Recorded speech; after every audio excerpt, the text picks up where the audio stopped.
When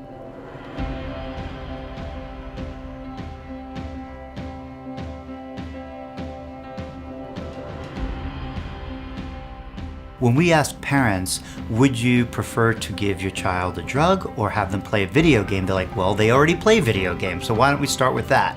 We already have this exciting behavioral platform to help improve performance. What we're doing is really trying to create an entire new category of medicine. For the last 25 years, I've been exploring how the brain works, what makes it sensitive to interference that prevents you from performing at the highest level of your abilities. I decided around 8 years ago to actually build tools to improve how the brain functions and then lead to a better quality of people's lives. The work that we were doing was so cutting edge that we found that we didn't actually have a laboratory to do the type of work that we were conceiving of. Our goal is really to bridge the latest advances in high tech with neuroscience. And so in order to do that, we needed a very interactive media lab that was focused on neurology, psychiatric care, that had the ability for blood draws, that had brain scans. So that's what we built in the Neuroscape lab. The first thing that we did was create a video game called Neuro Racer that challenges older adults in this very intense multitasking way, with the hope that other abilities that are related to multitasking would improve as the result of getting better at the game. What we found with this game was, first of all, that multitasking abilities really reach a peak at the early 20s and then decline straight through our lives. The good news is that we found that when we took a group of 60 to 80-year-olds and had them play the game at home for 12 hours over the course of a month, we could revert their ability to multitask in the game back to the level of 20-year-olds. But perhaps what was most exciting about the results of this study was that we found that we also improved their working memory. So that was really the big win, that things that we were not directly training on the game actually improved through gameplay. We now have several studies that are just beginning to go through the full FDA approval process. The first condition is for ADHD, but autism is not far behind it.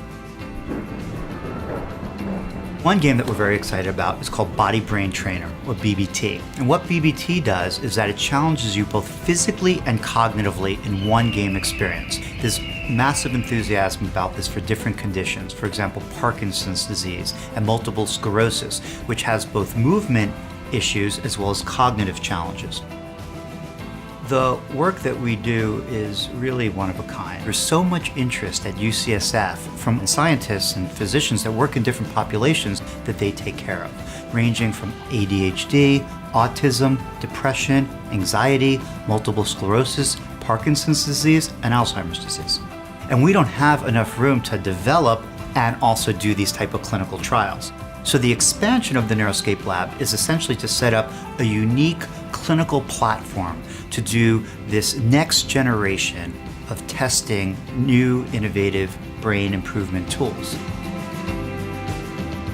We have interest from all over the world, both in using our tools and also applying them in unique ways to populations that we haven't even considered. And we're very excited about helping to seed these ideas.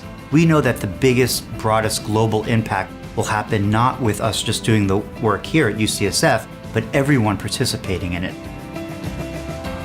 Recently we found that the NIH is willing to fund research in the domain of video games as therapeutics. But despite that, this work is still so cutting edge that we rely largely on the generosity of philanthropy to fund this type of work. I've been to the White House several times to speak about the potential of using video games to improve attention and quality of life. So right across the board, from the very highest levels, we have great interest in how we can create an entirely new way of using video games to improve the quality of our minds.